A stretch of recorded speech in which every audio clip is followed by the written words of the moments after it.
Muito obrigado, pastor Josuel. Muito obrigado, igreja, pelo privilégio de me fazer o convite para que eu pudesse compartilhar com os irmãos desta celebração dos 80 anos da igreja aqui em Arapongas. Eu estou feliz, estou certo de que Deus tem muitas bênçãos ainda reservadas para o seu povo aqui nessa cidade. Quantos creem desta forma? Eu quero aproveitar o ensejo, antes que eu diga mais outras palavras, para pedir a vocês que abram suas Bíblias, os que as tiverem, na primeira carta do apóstolo Pedro, no capítulo 2, e nós vamos ler os versículos 9 e 10. E a Escritura nos diz assim: vós, porém, sois raça eleita, sacerdócio real, nação santa, povo de propriedade exclusiva de Deus, a fim de proclamardes as virtudes daquele que vos chamou das trevas para a sua maravilhosa luz. Vós, sim, que antes não éreis povo, mas agora sois povo de Deus. Quem pode dizer amém? Amém. Que não tinhas alcançado misericórdia, mas agora alcançastes misericórdia outra vez, amém? Amém. Deus os abençoe e podeis assentar. Eu gostaria de aproveitar o ensejo desta oportunidade. 80 anos não são 80 horas, não são 80 dias. 80 anos são, de fato, algumas centenas de anos que fizeram desta igreja uma luz para irradiar e para fulgurar aqui nesta cidade com a luz do Evangelho de nosso Senhor Jesus Cristo. Eu parabenizo a igreja, parabenizo o pastor, sua esposa, parabenizo os obreiros desta igreja, ministério. E eu gostaria de, nesta palavra introdutória, dizer da minha admiração de ver uma orquestra tão bonita, tão afinada, tão especial como eu pude ver aqui. Eu sempre tive paixão pela música. E quando jovem, fui maestro de corais, de orquestras e tal. Era a minha paixão inicial. Deus me conduziu a deixar a parte musical da igreja para me dedicar ao ministério da palavra. Eu parabenizo pelo lindo coral que se apresentou, relembrando alguns hinos, daqueles hinos antigos que nós cantávamos. Quando eu vi a orquestra tocando aqui com os arranjos diferenciados, bonitos, diferentes mesmo, os hinos da harpa e toda a igreja cantando, foi uma alegria enorme fazer com que esta igreja traga à memória a sua própria história. Uma igreja sem memória não é uma igreja exatamente. Ela perde o seu rumo, ela perde a sua visão. A igreja é o que é porque ela tem memória, porque ela não esquece dos seus valores, porque ela lembra daqueles que lançaram as primeiras sementes do Evangelho nesta cidade. Eu fiz uma leitura de um texto bíblico muito conhecido. Imaginem a importância e a perenidade deste texto que eu li para a realidade de hoje. Não foi uma coisa que ficou presa no tempo. É uma palavra que se dimensiona 2000 anos depois para todos nós. Vós, porém, sois raça eleita, sacerdócio real, nação santa, povo de propriedade exclusiva de Deus, a fim de proclamardes as virtudes daquele que vos chamou das trevas para a sua maravilhosa luz. Isso vem mostrar logo de início o papel da igreja no mundo. O papel da igreja no mundo não é meramente um papel social, ou de formar uma comunidade de pessoas para defender determinados valores éticos. É muito mais do que isso. E é por isso que eu quero mostrar nesta escritura o tema que vou dar para essa mensagem: a igreja dos sonhos de Deus. A igreja dos sonhos de Deus. Esse texto que eu acabei de ler nos apresenta uma descrição do que eu chamaria de a identidade da igreja de Cristo na face da terra. Porque ele revela a coletividade do povo de Cristo, da qual todos nós fazemos parte. E esse texto revela um projeto, o projeto de Deus, como um sonho possível da divindade. Deus tem sonhos. Esta ideia parece se contrapor à perfeição da divindade, uma vez que sonhar sempre se restringiu à experiência típica do ser humano, do homem. Mas quando nós afirmamos que Deus tem sonhos, nós estamos de fato utilizando uma linguagem diferente, uma linguagem humana, uma linguagem que a gente usa uma palavra técnica no campo da teologia chamada antropomórfica, ou seja, uma linguagem em que é figurada e que declara e atribui a Deus coisas que são próprias dos homens.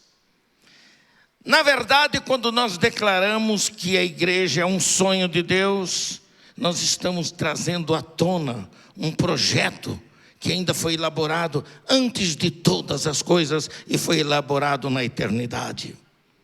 Eu e você, meu irmão, fazemos parte de um projeto divino antes da própria criação do mundo. O apóstolo Paulo, inspirado pelo Espírito Santo, ele escreveu aos Efésios que a igreja ela foi planejada ainda antes da fundação do mundo. É o que a Bíblia diz. Bom, vamos considerar um pouquinho essa questão de sonhos. Na experiência humana, os sonhos podem ser reflexos dos desejos íntimos de uma pessoa. Geralmente, esses desejos íntimos, eles são retratados, às vezes, por imagens confusas, por imagens até fictícias.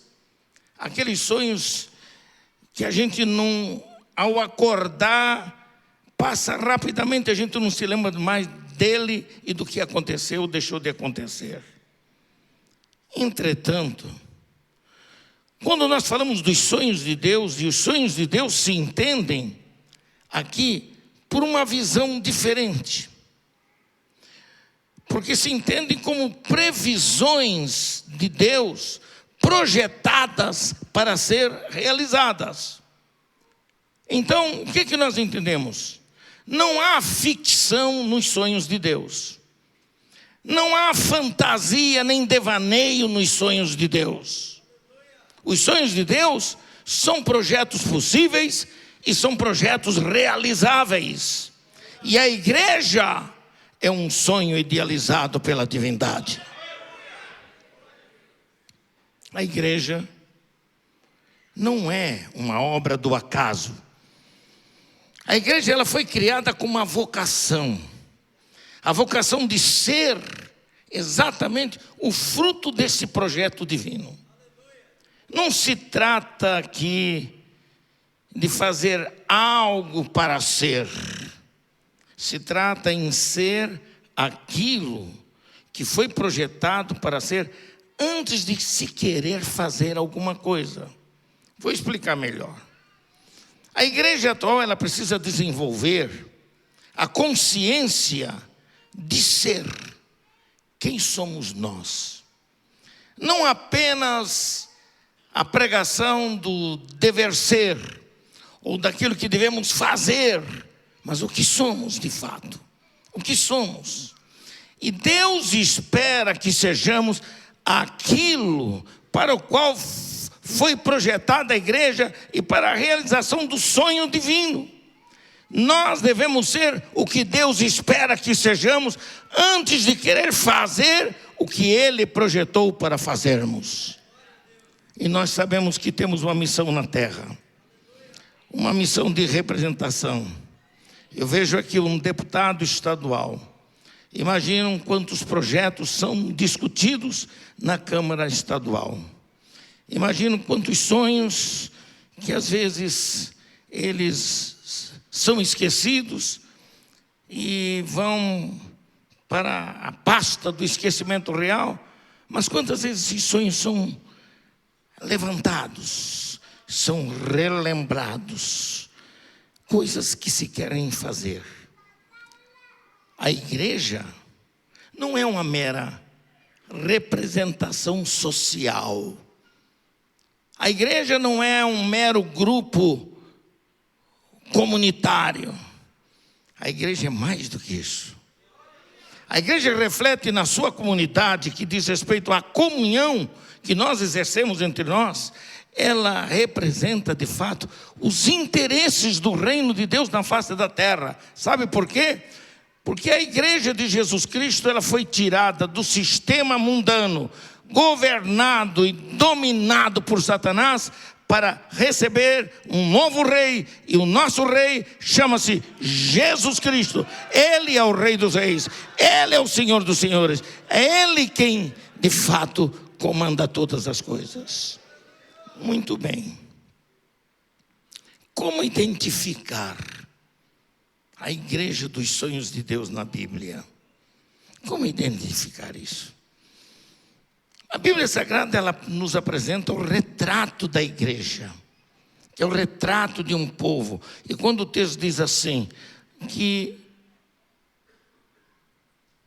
vós antes não éreis povo, mas agora sois povo de Deus. Não tinhais alcançado misericórdia, mas agora alcançastes misericórdia. A igreja é muito mais do que isso. A Bíblia nos apresenta esse retrato da igreja como povo de Deus. Agora, quando nós falamos do sonho de Deus, a igreja como um projeto do coração de Deus para a humanidade, para a vida do mundo, a realidade desse sonho ela é percebida quando as pessoas percebem quem somos, revelando a sua origem, revelando as suas características, relembrando a performance da igreja no mundo que nós vivemos, revelando os atributos e responsabilidades da igreja, que nos tornam diferentes no modo de pensar, no modo de andar, no modo de falar, no modo de sentir as coisas. E isso incomoda um pouco o sistema mundano, porque você pensa diferente, porque os seus valores éticos são diferentes, porque os seus valores espirituais são diferentes. Então o mundo se incomoda. E Jesus disse aos seus discípulos que eles seriam odiados por causa do seu nome. Nós não estamos aqui em torno do nome do pastor Josué, nem do pastor Elianai, nem do nome de quem quer que seja, não. Não há um nome humano em projeção aqui. O nome que prevalece aqui é o nome do Senhor Jesus Cristo. É o nome do Senhor Jesus Cristo. A presença da igreja na história, ela pode ser percebida nesta noite, nesse majestoso templo que estamos aqui. A sua realidade atual e o seu futuro, o futuro dessa igreja, demonstram a força que a igreja possui. Eu me alegrava e me emocionava enquanto assistia ao batismo. Que coisa boa ainda é ver e assistir o batismo de novos convertidos ao Senhor Jesus Cristo na sua igreja. A igreja não se fechou. A igreja não se enclausurou. A igreja não se encasulou dentro de 4 paredes, olhando para as mesmas caras o tempo todo. A igreja só trabalha, a igreja só vence, a igreja só faz, ela só cresce em qualidade quando ela tem novas pessoas, quando ela tem novos. Esse é o papel da igreja: ganhar almas para o Senhor Jesus Cristo, ganhar almas para o Senhor Jesus Cristo. E cada um de nós que somos parte da igreja, nós temos um compromisso com Ele nesse sentido. Mas então eu fico pensando, se nós percebemos que a presença da igreja na história desta cidade, nos seus 80 anos, revela um pouco da sua performance, revela um pouco da sua capacidade de ser, daquilo que ela representa. Então fico imaginando, qual é a imagem que nós temos da igreja hoje? Qual é a imagem? Será que a igreja atual, que somos nós, será que essa igreja corresponde ao protótipo original dos sonhos de Deus? Será que é? Como é que nós vemos a igreja hoje? Como é que você vê a sua igreja? Como é que você vê a liderança da igreja sobre a sua vida e sobre este povo? Uma pergunta muito mais forte: como é que o mundo vê a igreja atual? Como é que o mundo vê? Sabemos que a igreja é constituída de pessoas humanas, pessoas com problemas típicos. Sabemos, de vez em quando ouvimos coisas tristes de líderes que se perdem e perdem o foco do reino de Deus e se metem em confusão e criam problemas. Mas nós não podemos simplesmente generalizar problemas particulares de uma denominação ou de um grupo ou de uma igreja local e achar que tudo acontece do mesmo modo. Aqui, por exemplo, tem uma igreja saudável. Aqui tem uma igreja boa. Aqui tem uma igreja que se reúne num dia como hoje para celebrar os seus 80 anos. Isso é uma vitória, isso é uma bênção. Deixa eu dizer isso para vocês. A igreja não precisa de uma nova revelação, como alguns grupos que se dizem evangélicos estão dizendo por aí. Não precisamos de uma nova revelação. Ou nós cremos que esta palavra é toda e perfeita revelação, ou não cremos. Ou cremos que tudo que o Senhor quer que sejamos está aqui na sua palavra. Nada absolutamente acerca da igreja ficou em mistério. Tudo quanto nós precisamos saber acerca da igreja dos sonhos de Deus, está demonstrado na palavra de Deus. Eu sou um pregador que prego porque eu acredito no poder da palavra de Deus. Caso contrário, já teria desistido há muito tempo, porque as nuances e as dificuldades e os problemas que enfrentamos no dia a dia como ministro do seu evangelho não são fáceis. Mas sabe por que estamos aqui? Não é porque sejamos teimosos, não é por causa de salário de igreja. Nós estamos aqui porque essa palavra nos atrai, essa palavra nos consome, essa palavra nos envolve. Essa palavra diz que a igreja de Jesus Cristo, da qual eu faço parte, é a igreja que vai para o céu, é que vai se encontrar com Jesus Cristo no arrebatamento. Aleluia. Por isso, indiscutivelmente, a igreja como um todo, não me refiro meramente à denominação, não me refiro meramente à Assembleia de Deus. Eu falo da igreja que inclui todos os remidos pelo sangue de Jesus Cristo e que obedecem à sua palavra. A igreja é indiscutivelmente a mais poderosa força moral e espiritual sobre a face da terra. e nada, absolutamente nada poderá detê-la. Nada. Ao longo da história da igreja, essa igreja tem sido perseguida, maltratada, tem sido encurralada. O diabo tem feito de tudo para destruí-la.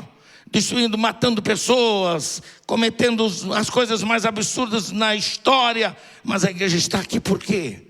Porque sempre ressurge uma nova fé. Sempre ressurge alguém que vai muito além da própria história, representando o nome do Senhor Jesus Cristo. Aleluia! A despeito de todos os cismas, ou seja, de todas as divisões e facções que têm afetado a igreja de Cristo através da história, nada tem podido destruí-la. Nada. A despeito de todos os ataques de Satanás, as portas do inferno não têm prevalecido contra a igreja de Jesus Cristo. É bem verdade. E constantemente acontece nos dias atuais. Temos amargado com pesadas acusações do mundo contra a igreja. Temos suportado duras perseguições através da história. Temos sofrido até com os desvios doutrinários. Temos sido bombardeados com toda a sorte de heresias, as quais têm afetado tanta gente e tantos líderes das igrejas. Hoje, nós estamos vivendo o que nós chamamos de a era do instantâneo. A era do instantâneo. É o tempo da espiritualidade fast food. Quando as pessoas só se motivam nas coisas imediatas, nas coisas superficiais. Uma igreja se torna superficial quando ela não tem peso, conteúdo doutrinário, quando ela não tem profundidade. Mas essa igreja sobreviveu 80 anos aqui, desde que foi lançada a primeira semente. Sabe por quê? Por causa do peso da sua doutrina, da sua fé, da sua crença, daquilo que nós acreditamos. Louvado seja o nome do Senhor Jesus. A despeito de tudo, a despeito de todos os ataques malignos para destruir a igreja do Deus vivo, ela tem sido preservada pelo Espírito Santo, que é a razão maior da vida da igreja. Queira o mundo reconhecer ou não.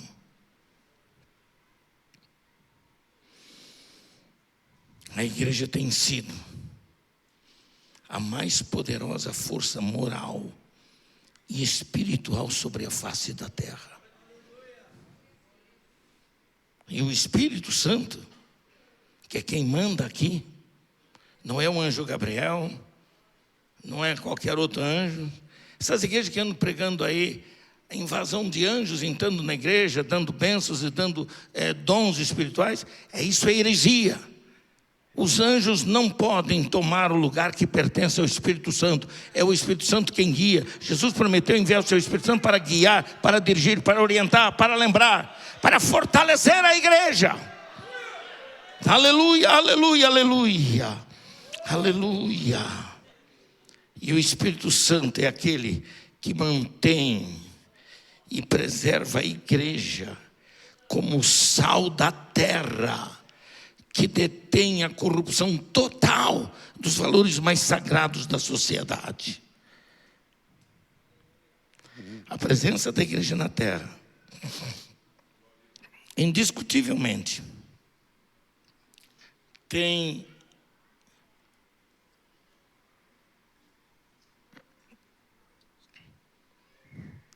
a presença da igreja na terra tem evitado e retardado o alastramento da corrupção moral e espiritual da raça humana. Não se enganem, a igreja não vai se acabar. A igreja não vai morrer. Mas ela tem um tempo limitado aqui na face da terra. Um dia, o Senhor Jesus Cristo, por promessa sua, Ele arrebatará a sua igreja e a levará ao seu encontro para vivermos eternamente com Ele. Aleluia, aleluia, aleluia. Por isso, espero que nós saibamos aqui nesta noite colocar uma linha divisória entre a falsa e a verdadeira igreja, entre a simulada e a autêntica igreja do Senhor Jesus Cristo. Na escritura que lemos do apóstolo Pedro, nós temos alguns distintivos que identificam a verdadeira igreja. E o primeiro grande distintivo da igreja dos sonhos de Deus, nessa escritura, é o que diz: mas vós sois a geração eleita. Mas vós sois a geração eleita. Amém, igreja? Já pararam para pensar no significado disso? O que quer dizer isso? O que significa fazer parte da geração eleita? Deixa eu voltar no tempo e na história para mostrar uma coisa a vocês. A Bíblia destaca a história de um homem chamado Abraão, que foi escolhido por Deus para ser o pai de uma raça especial que representaria o seu nome na face da terra. E dessa semente, a semente de Abraão, na terceira geração, o seu neto Jacó gerou uma família de 12 filhos. E eles formaram um povo especial chamado Israel. E foi muito abençoado por Deus através dos séculos. Foi a partir desse povo de Israel que o Deus Todo-Poderoso deu o ponto de partida para o projeto maior da divindade dos seus sonhos. Vejam só, Israel tornou-se uma raça especial no projeto divino. Prestem bem atenção nisto. Ao longo da história da humanidade, Israel tem sido mantido e preservado, apesar de todas as controvérsias históricas a seu respeito, especialmente no atual momento em que nós ouvimos falar tanto sobre essa guerra que existe lá entre Israel e alguns países terroristas que tem por lá. No projeto original de Deus, Israel foi o protótipo original. Foi o primeiro modelo de povo especial sonhado pelo Criador. E a sua missão básica no projeto divino tinha um caráter temporal e físico apenas. Esse papel de Israel foi isto. Mas a glória maior desse projeto seria demonstrada posteriormente. Vejam a infinita sabedoria e presciência divina. A maior glória desse projeto seria demonstrada posteriormente por um filho nascido da semente abraâmica. Contra toda a lógica, esse filho, na verdade, deveria ser uma partilha entre a divindade e a humanidade. O que é que Deus fez? Deus escolheu uma mulher da tribo de Judá para ser a bem-aventurada genitora do Filho de Deus, porque ele foi gerado pelo Espírito Santo. Quem era ele? Aquilo que a Bíblia fala e que João falou para todos nós: o Logos divino fazendo-se carne. Era o próprio Deus submetendo-se à forma humana para identificar-se com os homens. Era a semente divina no embrião humano de uma mulher para tornar possível a formação da igreja. Essa mulher não é a mãe da igreja. Essa mulher emprestou o seu, concedeu o seu organismo, seu ventre, para trazer ao mundo a geração do Espírito Santo, daquele que faria a diferença.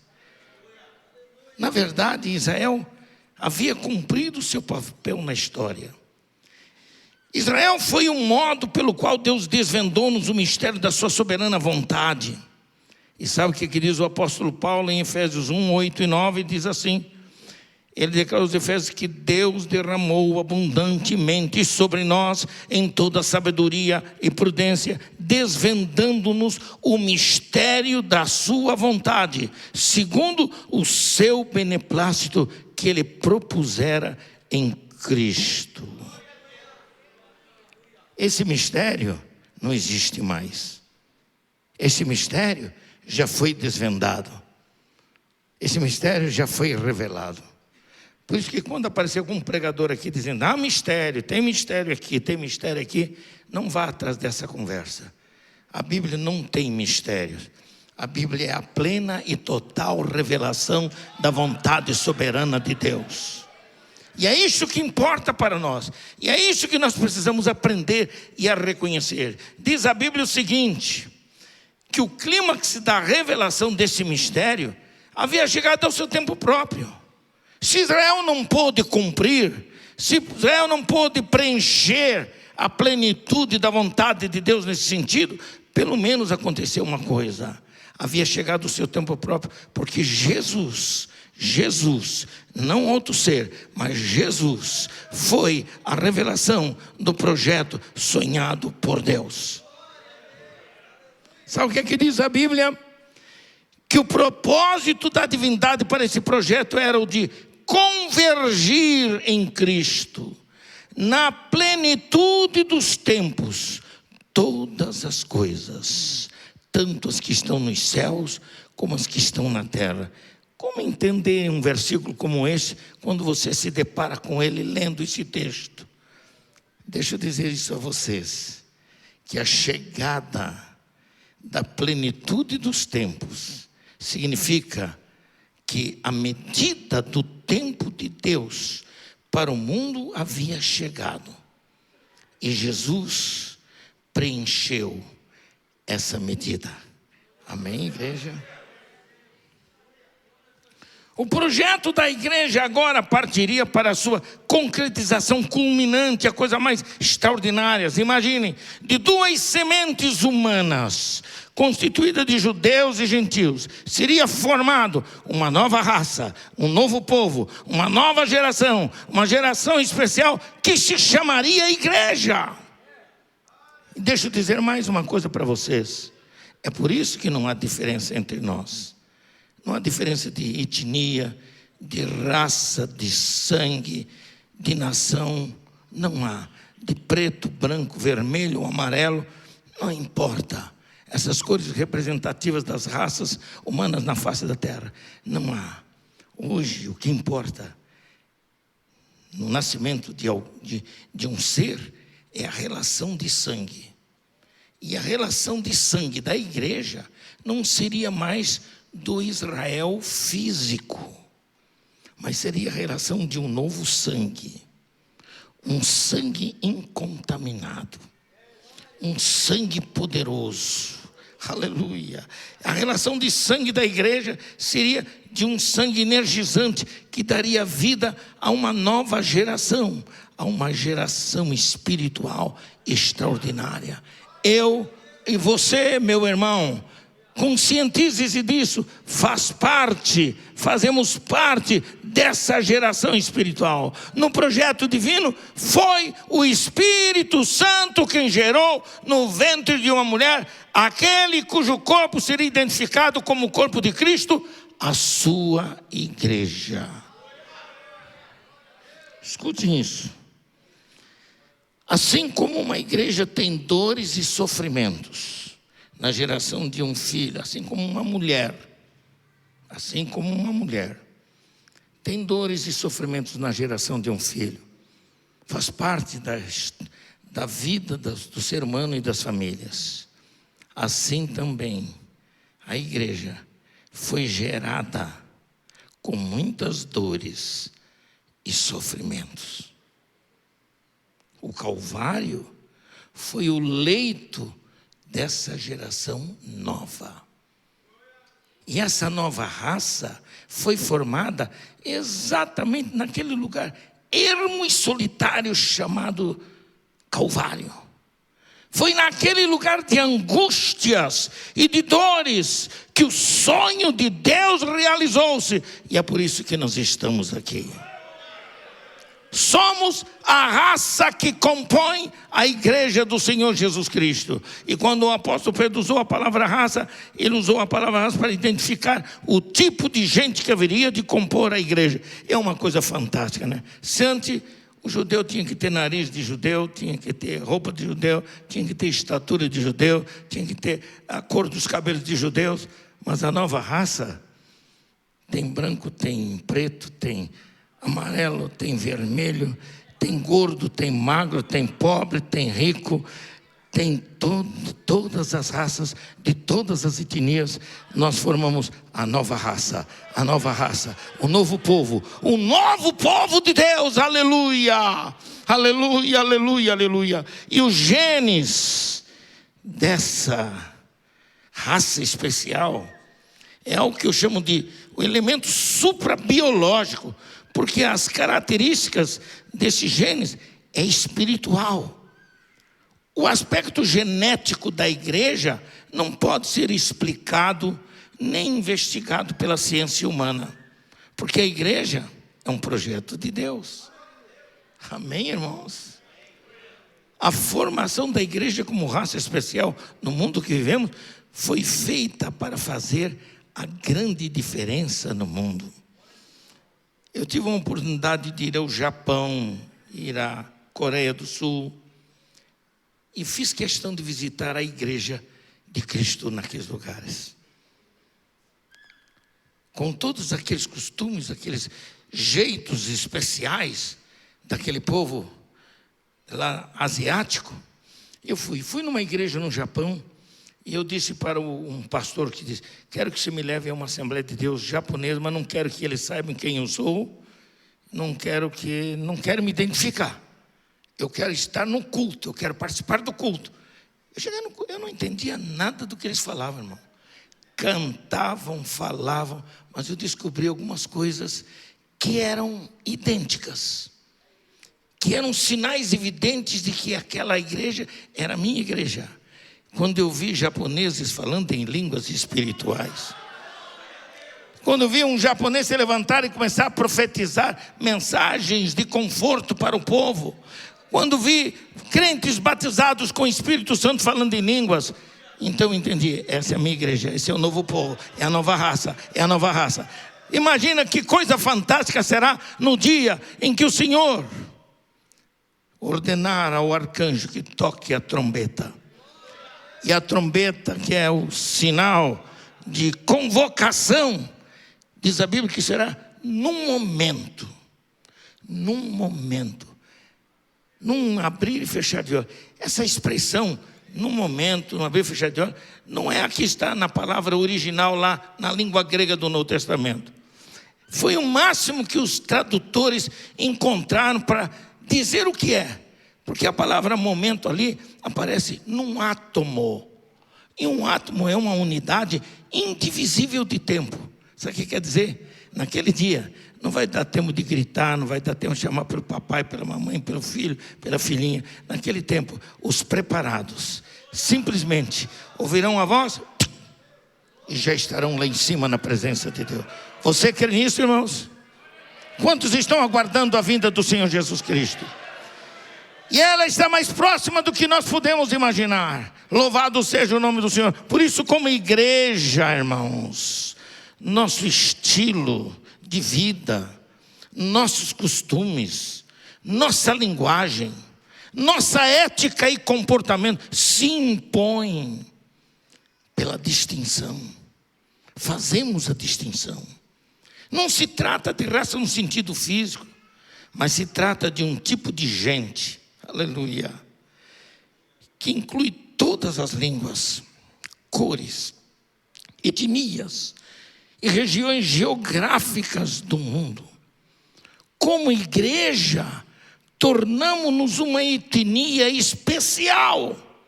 E nós somos reconhecidos não é pela forma física de nossos olhos, da cabeça, da estatura, mas somos reconhecidos pelas características espirituais da igreja em todo lugar onde se glorifica o nome de Jesus.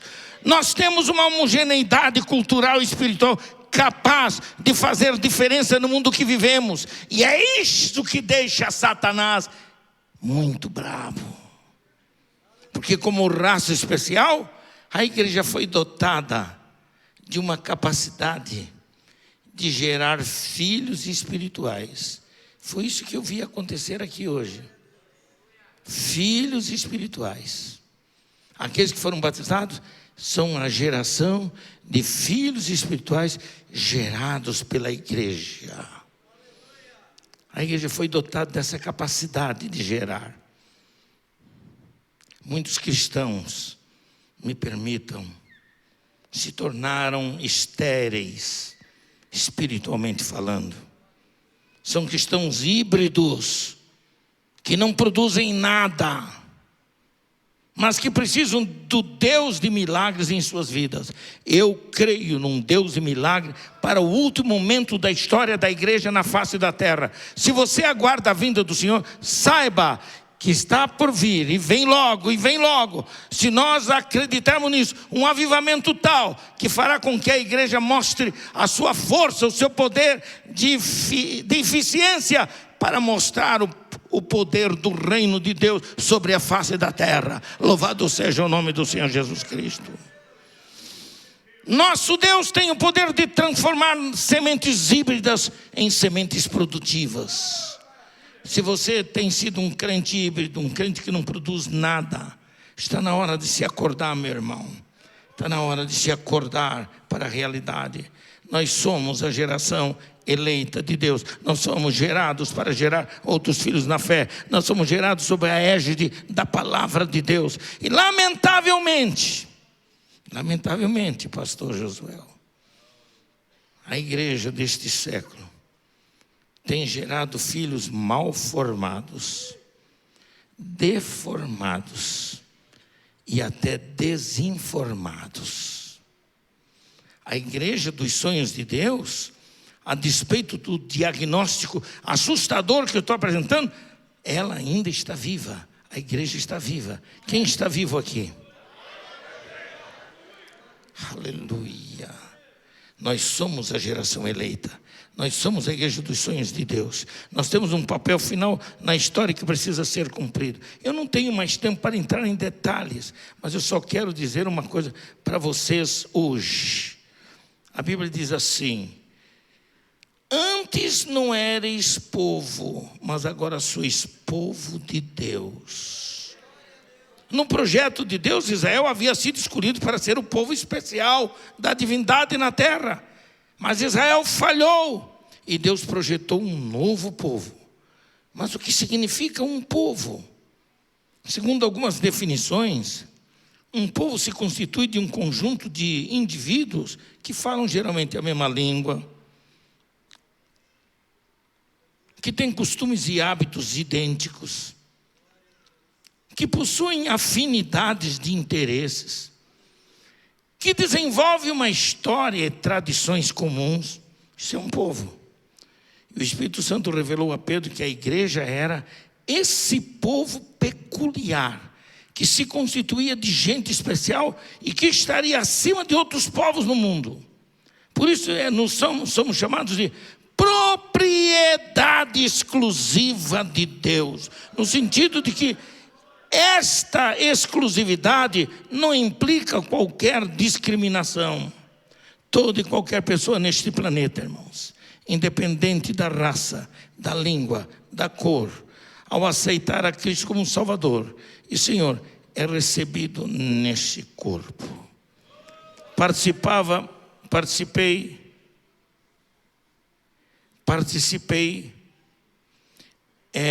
de uma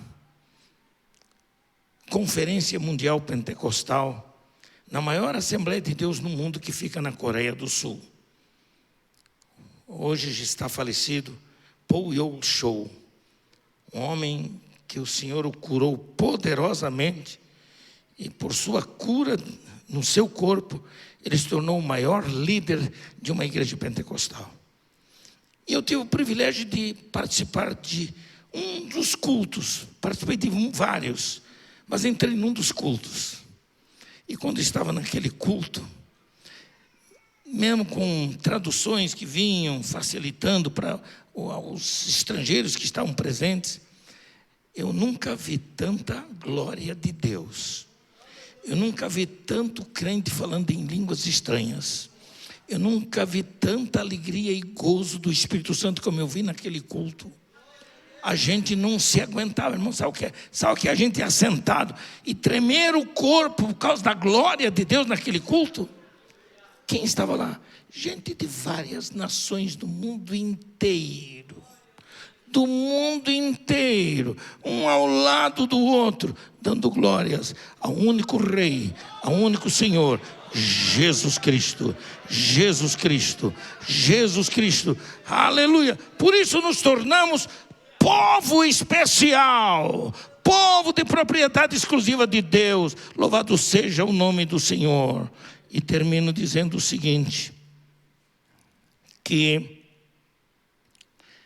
a igreja é como uma colmeia de abelhas, e parece que a experiência dos aviários aqui, dos que produzem mel de abelha, sabem o que acontece numa colmeia de abelha.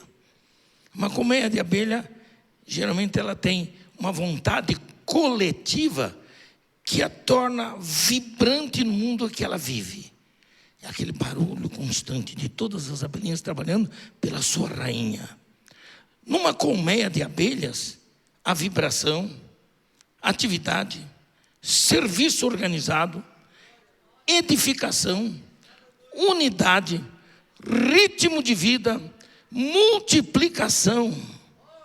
Por isso, os crentes em Cristo são como as abelhas de Deus, que devem ser produtivas, vibrantes, abundantes e multiplicadoras. Aleluia, aleluia, aleluia.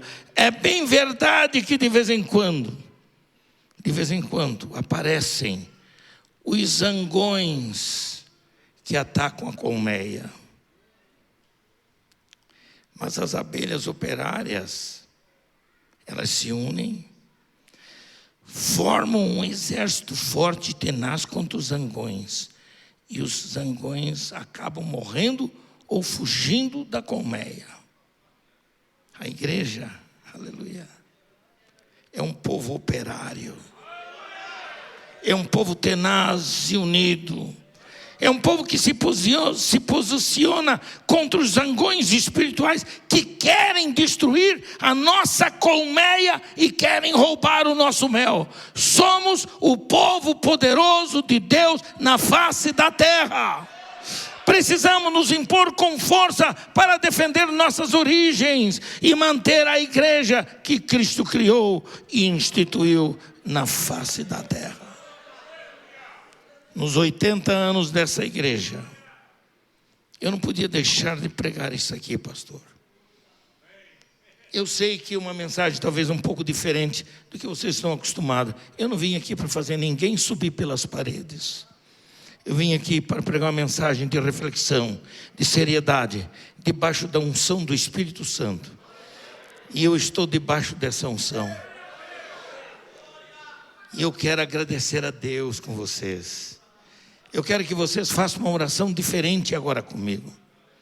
Nessa oração, eu quero pedir a vocês que esqueçam de outras coisas, que esqueçam de interesses particulares. Esqueçam de orar para o papai, para a mamãe, para o titio, para o vovô, para sei lá quem for. Esqueça um pouquinho agora.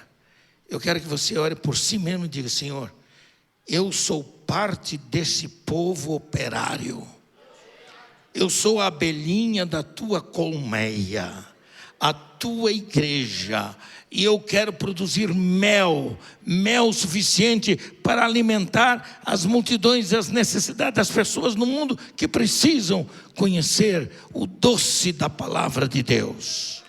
Amém, irmãos? Fiquemos em pé, por favor. Aleluia. Nessa oração, por favor, eu queria que todos orassem. Eu sei que já está na hora de ir embora. Esqueça um pouquinho do relógio. O mundo lá fora esquece de relógio nas suas bagunças, nos seus bailes, nas suas casas de shows. E nós crentes às vezes somos tão apressados para as coisas de Deus. E eu acho que aqui nós temos razões agora sobejas para orar a Deus e dizer assim: por favor, Senhor, venha sobre nós o teu Espírito poderosamente para agir na nossa vida, na minha vida em particular. Tenha coragem de orar e se apresentar diante. Eu estou aqui, Senhor. Eu preciso do teu avivamento. Eu preciso que esses 80 anos sejam, na verdade, um modo de renovar a minha fé para servir melhor a tua igreja nesta cidade. Amém, irmãos? Vamos orar todos juntos. Aleluia, aleluia, aleluia, aleluia. Quero ver todos orando. Quero ver todos abrindo a boca e dizendo alguma coisa para Deus. Deus pode ouvir todos ao mesmo tempo, sem perder uma só voz, sem perder um só som. Ele pode responder a todos ao mesmo tempo, porque Ele é o Deus Todo-Poderoso, Onipotente Deus. Senhor, aqui está a tua igreja. Aqui está o teu povo, Senhor. A tua gente. Aqui nós temos uma geração ainda dos 80 anos de vida, de existência dessa igreja nesta cidade, que se alegra em ti, que celebra, ó Deus, a alegria e o gozo do Espírito Santo em poder fazer parte de uma igreja que ainda crê nos dons espirituais, que ainda crê no batismo com o Espírito Santo, que ainda crê na cura divina, que ainda crê que o Senhor é aquele que pode nos ajudar sobre todas as coisas, sobre todas as coisas, sobre todas as coisas, na vida de cada pessoa em particular. Ó Espírito do Senhor, vem agora com uma unção, a unção como uma chuva poderosa, para molhar a nossa alma, nosso espírito, e nos tornar aptos para fazer a tua obra. Obrigado, ó Deus. Obrigado, Senhor. Obrigado pelo ministério desta igreja, pelo pastor desta igreja, pelo departamento de música desta igreja, pelos departamentos gerais da igreja, de mulheres, de homens, de jovens, pela escola bíblica dominical. Obrigado, obrigado, obrigado e obrigado, Senhor. Amém. Declarem comigo, depois de mim, por favor, se é possível. Digam assim: Senhor, somos propriedade tua, somos povo teu, para representar os teus interesses no mundo que vivemos. Amém, igreja? Deus abençoe em nome de Jesus.